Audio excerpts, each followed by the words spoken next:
अरे राशि बेटा, तुम इस तरह यहाँ आंगन में क्यों बैठी हो? चलो अंदर, मौसम खराब हो रहा है। लगता है आज बहुत तेज बारिश होने वाली है। माँ, थोड़ी देर के लिए बैठने दो ना। देखो ना, यहाँ पर कितनी अच्छी खुशबू आ रही है। लगता है बगल वाली काकी गर्मा गर्म पकौड़े तल रही हैं। माँ, पकौड़े खाने में कैसे होते हैं? मैंने सुना है वो बहुत ही स्वादिष्ट होते हैं। माँ, क्या मैं कभी पकौड़े नहीं खाऊंगी? अपनी 6 साल की बेटी राशि की बात सुनकर सरस्वती की आंखों में आंसू आ जाते हैं, जिसके बाद सरस्वती अंदर चूल्हे के पास जाती है। घर में तो बस 2 ही प्याज बची हैं और बेसन भी खत्म हो गया है। अब मैं कैसे अपनी बेटी को पकौड़े बनाकर खिलाऊं? अपनी बेटी को इस तरह पकौड़े के लिए तरसता देख सरस्वती अपनी पड़ोसन हेमलता के घर जाती है। हेमलता बहन, एक कटोरी बेसन मिल सकता है क्या? मेरी बेटी को पकौड़े खाने का काफी मन हो रहा है। जैसे ही पैसे आएंगे तो मैं आपका बेसन लौटा दूंगी। हम तुम लोगों की तरह कोई सस्ता बेसन नहीं खाते हैं, बल्कि महंगा और ब्रांडेड बेसन हमारे घर पर आता है। उसे खरीदने में तो तुम्हारी ना जाने कितने महीनों की सैलरी लग जाएगी। एक काम करो, मेरा एक सूट है, उसे बेसन के बदले सिल देना।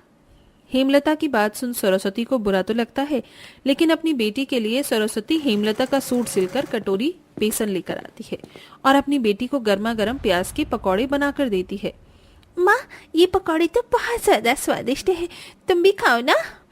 बेटा, मेरा पेट भरा हुआ है, तुम खा लो। थोड़े पकौड़े को देखकर सरस्वती अपनी भूख मारकर अपनी बेटी को सारे पकौड़े खिला देती है।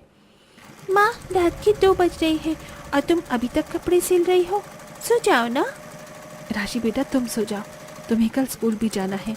मेरा बस थोड़ा सा काम रह गया है, मैं वो करके सो जाऊंगी। जहाँ सरस्वती दिन भर फैक्ट्री में मजदूरी का काम करती, वहीं रात जाग कर लोगों के कपड़े सिलती, जिससे वो अपनी बेटी और उसकी पढ़ाई का खर्चा उठाती है। सरस्वती अपनी पूरी जवानी मेहनत मजदूरी कर अपनी बेटी को अच्छी परवरिश में ही लगा देती है। समय गुजरता है और अब राशि बड़ी और जवान हो जाती है और सरस्वती काफी बूढ़ी हो जाती है। ये लो माँ, खाना खा लो। राशि बेटा, तुझे कितनी बार कहा है कि तू घर के काम को हाथ मत लगाया कर, तू बस अपनी पढ़ाई पर ध्यान दे। माँ, बस थोड़ी वक्त की बात है। जैसे ही मेरी पढ़ाई पूरी हो जाएगी, फिर मैं एक बहुत ही अच्छी कंपनी में जॉब करूंगी और आपके लिए एक बहुत प्यारा सा घर बनवाऊंगी। भगवान करे तेरे सारे सपने पूरे हों। ऐसे ही कुछ वक्त और गुजरता है और अब राशि की पढ़ाई पूरी हो जाती है और उसकी एक बहुत अच्छी कंपनी में जॉब लगती है। कंपनी के एमडी, जिसका नाम नितिन होता है, वो राशि को काफी ज्यादा पसंद करता है। थोड़े वक्त में इन दोनों की काफी अच्छी दोस्ती होती है और कुछ ही समय में इन दोनों की दोस्ती का रिश्ता प्यार के रिश्ते में बदल जाता है। तुम्हें पता है, मैंने तुम्हारे बारे में अपनी माँ और बहन से बात की है और वो जल्दी तुमसे मिलना चाहती हैं। नितिन, तुम सच कह रहे हो? इसका मतलब अब जल्द ही हमारी शादी होने वाली है। राशि खुशी के मारे नितिन के गले लग जाती है कि तभी उस पार्क के बाहर से सरस्वती की पड़ोसन मनोरमा गुजरती है। इस तरह राशि को एक लड़के के गले लगता देख मनोरमा भागी भागी सरस्वती के पास जाती है और उसे सारी बात बताती है। मेरी बेटी ऐसा नहीं कर सकती। मेरी आंखें कभी धोखा नहीं खा सकती। कि तभी वहां राशि आती है। राशि को देख सरस्वती उसे सारी बात बताती है, जिसे सुन राशि काफी डर जाती है। कुछ तो बोल बेटा, कह दे ये झूठ है। कैसे बोलेगी ये? इसने तो तुम्हारे साथ साथ हमारे मोहल्ले की भी नाक कटवा दी। अरे, हमारे मोहल्ले की आज तक किसी लड़की ने ऐसा नहीं किया जो तुम्हारी बेटी ने किया है। क्या कर दिया मैंने ऐसा? हाँ, जो आप लोग मुझे ऐसी बातें कह रहे हैं? माँ, नितिन मेरी कंपनी का एमडी है, वो बहुत अच्छा है और मुझसे बहुत प्यार करता है। उसने तो अपने परिवार में मेरे बारे में बात भी कर ली है। माँ, मैं नितिन से शादी करना चाहती हूँ, वो सच में बहुत अच्छा इंसान है। राशि की आंखों में नितिन के लिए ऐसा प्यार देख सरस्वती उससे कुछ नहीं कहती और शादी के लिए हाँ कर देती है और अपनी जीवन की सारी जमा पूंजी अपनी बेटी की शादी में लगा देती है। और आज राशि की शादी का दिन होता है, लेकिन शादी में आए हुए सरस्वती के आसपास के लोग इस शादी से नाखुश होते हैं। मैंने तो सुना है इसकी बेटी ने लव मैरिज की है, न जाने कैसे इसकी माँ शादी के लिए मान गई। ऐसे लोगों से तो रिश्ता नाता भी नहीं रखना चाहिए। अपनी पड़ोसियों की बात सुन सरस्वती को काफी दुख होता है, लेकिन अपनी बेटी के आगे सरस्वती अपने दुख भूलकर धूमधाम से अपनी बेटी की शादी कर उसे विदा करती है। लेकिन अब आगे सरस्वती के साथ क्या क्या होने वाला था, वो उसने सपने में भी कभी नहीं सोचा था। भैया, आधा किलो चावल और आधी किलो दाल दे देना। दुकान में दाल चावल खत्म हो चुके हैं। आप झूठ क्यों कह रहे हैं? सामने तो दाल चावल रखे हुए हैं। वो तुम जैसे लोगों के लिए नहीं है। तुम जैसे लोग तो हमारे मोहल्ले में ही रहने के लायक नहीं हो। तुम्हें सामान बेचने से अच्छा है कि मैं उसमें आग लगा दूं। अब जाओ यहाँ से, दिमाग खराब मत करो। राशन वाले की बातें सरस्वती समझ जाती है कि वो सब उसकी बेटी की लव मैरिज करने की वजह से हुआ है और वो चुपचाप वहां से चली जाती है। शांति बहन, आजकल तुम कपड़े सिलने नहीं दे रही हो, क्या रेडीमेड कपड़े लेने शुरू कर दिए हैं? तुमसे तो अब बोलने तक का मन नहीं करता। कपड़े क्या ही दूं तुम्हें सिलने के लिए। आइंदा मुझसे बात करने की भी कोशिश मत करना। सभी लोगों के ऐसे बर्ताव से सरस्वती काफी परेशान हो जाती है और अपनी बेटी को कॉल करती है। कैसी है बेटा तू? तू तो मुझे कॉल करना ही भूल गई। तेरी बहुत याद आ रही है। कब आएगी तू? मेरा इतना बड़ा ससुराल है और मुझे यहाँ पर बहुत काम होते हैं, खुद के लिए टाइम ही नहीं मिलता, तो मैं आपसे क्या मिलने आऊंगी। चलिए अब मैं आपसे बाद में बात करती हूँ, बाय। अपनी माँ का हालचाल पूछे बिना ही राशि कॉल कट कर देती है। अपनी बेटी के ऐसे बर्ताव से सरस्वती को काफी दुख होता है और अब सरस्वती लोगों के ताने सुन अपना घर छोड़कर एक बड़े से पेड़ के नीचे एक छोटी सी झोपड़ी बनाकर उसमें रहने लगती है और अपना पेट पालने के लिए मंदिर की सीढ़ियों पर बैठकर भीख मांगती है। जहां एक तरफ गरीब बूढ़ी माँ इतनी मुश्किलों से अपनी जिंदगी जी रही थी, वहीं शादी के बाद राशि बिल्कुल बदल जाती है और ऐशो आराम की जिंदगी जीने में इतनी खो जाती है कि उसे अपनी माँ का होश नहीं रहता। भगवान के नाम पर कुछ दे दो बाबा, इस बुढ़िया ने कई दिनों से कुछ नहीं खाया। भगवान तेरा ये कहर मुझ पर कम था क्या, जो अब तूने ये बारिश का कहर भी मुझ पर बरसा दिया।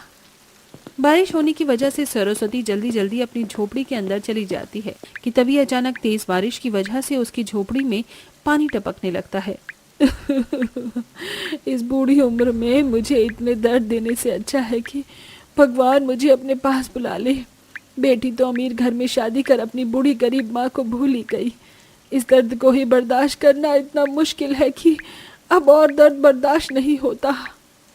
सरस्वती बीमार और बूढ़ी हालत में पानी बाहर निकालने लगती है, जिसके बाद अब सरस्वती जैसे ही चूल्हे पर खाना बनाने के लिए जाती है तो देखती है कि पानी घर में भर जाने की वजह से उसका बचा कुचा राशन भीग गया है।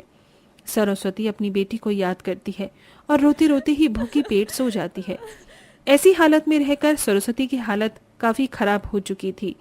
जहाँ एक तरफ अमीर बेटी शादी के बाद घूम रही है, अच्छा अच्छा खाना खा रही है, वहीं उसकी बूढ़ी माँ हर दिन तड़प तड़प के मर रही है। बेटा, कल तुम और नितिन टाइम से रेडी हो जाना, हमें कल मंदिर जाना है। ठीक है मम्मी जी। अगले दिन होते ही राशि दर्शन करने के लिए अपने ससुराल वालों के साथ उसी मंदिर में जाती है जिस मंदिर की सीढ़ियों पर बैठकर सरस्वती भीख मांग रही होती है। सभी लोग मंदिर पहुंचते हैं कि तभी राशि की नंद की नजर राशि की माँ पर जाती है जो सीढ़ियों पर बैठकर भीख मांग रही थी। भाभी, अगर मैं गलत नहीं हूँ तो ये आपकी माँ है ना? लेकिन ये समधन जी की क्या हालत हो चुकी है। अपनी माँ की ऐसी हालत देख राशि की आंखों में आंसू आ जाते हैं। राशि अपनी माँ के पास जाने ही वाली होती है कि तभी जोरों की बारिश शुरू हो जाती है।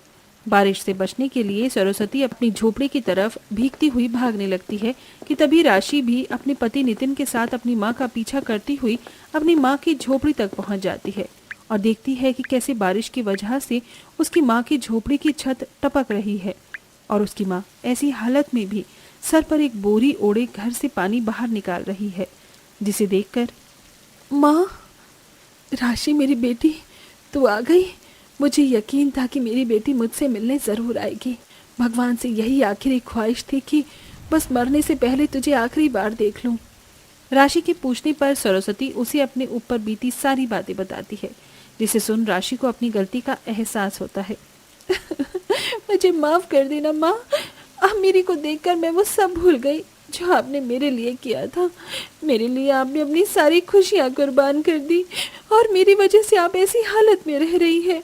लानत है मुझ जैसी बेटी पर। माँ, अब बहुत हो गया। अब आप ऐसी हालत में और नहीं रहेंगी। आप हमारे साथ हमारे घर चलिए। हाँ माँ। नहीं बेटा, ये पाप मुझसे मत करवाओ। हमारे यहाँ तो बेटे के घर का पानी भी नहीं पिया जाता, तो मैं कैसे तेरे ससुराल में रहूं। ठीक है माँ, लेकिन आप मुझसे मेरा वादा पूरा करने से नहीं रोकोगी। मैं अब आपसे किया हुआ वादा पूरा करूंगी। राशि अपनी मेहनत की कमाई से अपनी माँ के लिए एक बहुत प्यारा घर खरीदती है। साथ ही जॉब करके हर महीने अपनी माँ के गुजारे के लिए पैसे भी देती है और अब अपनी माँ से हर रोज मिलती भी है। साथ ही अपनी माँ का काफी अच्छे से ख्याल भी रखती है।